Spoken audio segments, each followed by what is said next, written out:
दोस्तों, welcome on Ayodhya gardening channel.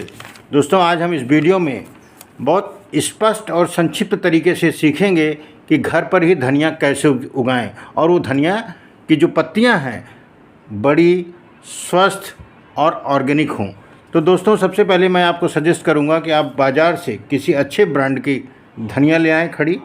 उसके बाद उसको क्रश कर लें। क्रश का मतलब है, आप सीधा समझ लीजिए कि किसी बेलन हाथ से वगैरह उसको उस पर दबा देंगे तो वो क्या होगा, एक दाने में 2 टुकड़े कम से कम हो जाएंगे।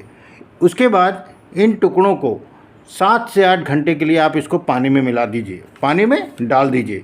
अब उससे क्या होता है दोस्तों कि इसके पोर्स जहाँ से जर्मिनेशन होना है वो नम हो जाएगा, पर्याप्त नम हो जाएगा, क्योंकि जर्मिनेशन के लिए नमी चाहिए होता है उस पॉइंट से, उस पोर से जहाँ से जर्मिनेशन होगा। अभी जो आपके पास धनिया बहुत कठोर है तो ऐसे में जर्मिनेशन हो ही नहीं सकता, इसलिए 7 से 8 घंटे उसको पानी में डालना ज़रूरी है ताकि उसकी वहाँ पर कठोरता ख़त्म हो जाए। अब इसके लिए दोस्तों हम एक बर्तन रख लेंगे। बर्तन जो है, मान लीजिए कि आप बहुत गहरा नहीं, 4-5 इंच गहरा बहुत है। आप मिट्टी बनाएं और इस बर्तन में फैला दें। मिट्टी जो बनेगी उसमें ध्यान रखना ये है कि 30% 25% कम से कम कोकोपीट ज़रूर हो, 1/4। क्यों? क्योंकि इसकी जर्मिनेशन का जो अनुकूल वातावरण होता है वो नमी होता है। अगर नमी पर्याप्त मिलेगी तो इसका जर्मिनेशन होगा, अगर नमी पर्याप्त नहीं मिलेगी तो नहीं होगा। इसीलिए हम सजेस्ट कर रहे हैं कि इसमें कोकोपीट ज़रूर मिलाएं दोस्तों।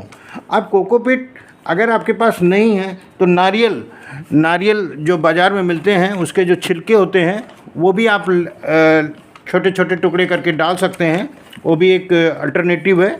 तो ऐसे में हम जो मिट्टी तैयार करेंगे उसमें जब कोकोपीट 1/4 रहेगी और साथ में दोस्तों अगर बर्मी कंपोस्ट डाल दें, बर्मी कंपोस्ट 15-20%, बालू थोड़ा सा 10-15%, बाकी सॉइल ले लीजिए, तो कुल मिला के ये जो मिट्टी तैयार होगी ये इसके लिए बहुत अच्छी मिट्टी होगी। इसको जो प्राकृतिक वातावरण चाहिए वो वाली मिट्टी मिल जाएगी दोस्तों इसको। अब मिट्टी तैयार करने के बाद दोस्तों हम क्या करेंगे, इस मिट्टी को पूरी तरह से वाटर स्प्रे डाल करके इसको पूरी तरह से नम बना देंगे। नम बनाने का अर्थ ये होता है कि अभी तक हमने बीज को नम बनाया है, अब जो मिट्टी हमारी उसको भी नम करना है, तो वाटर स्प्रे डाल दें। ध्यान दें दोस्तों कि इसकी जो धनिया उगाएंगे इसमें हम वाटर उस तरह नहीं करेंगे जैसे और पौधों में करते हैं, बस इसको वाटर स्प्रे ही करना है, वाटर स्प्रे ही करना है जब भी करना है। अब हमने क्या किया, मिट्टी तैयार, बीज तैयार। अब उस मिट्टी में हम इस बीज को मिला देंगे, फैला देंगे। फैलाने के बाद उंगली से या आप किसी भी मतलब टूल से इसको पूरी तरह से आपस में मिला दीजिए।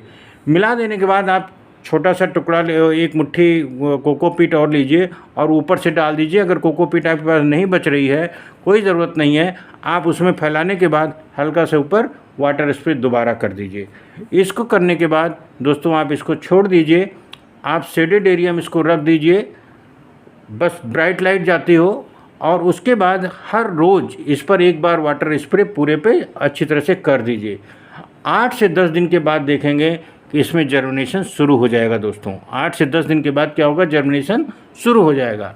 और कुछ ही समय बाद जैसा आपके यहाँ टेम्परेचर होगा, जैसा आपके यहाँ पोजीशनिंग होगी इसकी, आप इसमें देखेंगे आपका पौधा धीरे धीरे बढ़ने लगेगा और कुछ समय बाद आपको तैयार धनिया मिलने लगेगी। अगर आप इसका एक पर्टिकुलर मैं सजेस्ट करूं कि ट्रे ही बनवा लीजिए जिसमें, क्योंकि हमको पानी उस तरह नहीं देना है जैसे और पौधे में वाटरिंग देते हैं कि ड्रेनेज हो, इसमें इसी तरह कोई ज़रूरत नहीं है ड्रेनेज हो, क्योंकि हमें वाटर स्प्रे करना है, हमें बहुत ज़्यादा पानी डालना नहीं है, तो कोई ज़रूरत नहीं है इसमें ड्रेनेज हो। आप इस तरह के बर्तन में यूज करिए। 2 बर्तन रखिए, 3 बर्तन रखिए, जिस भी साइज़ का आपके पास स्पेस हो, जिस भी साइज़ का आप ले सकते हो। आप प्लास्टिक का ले सकते हो, प्लास्टिक का ले लीजिए। आप धनिया उगाते रहिए, खाते रहिए, धनिया उगाते रहिए, खाते रहिए। थैंक यू दोस्तों।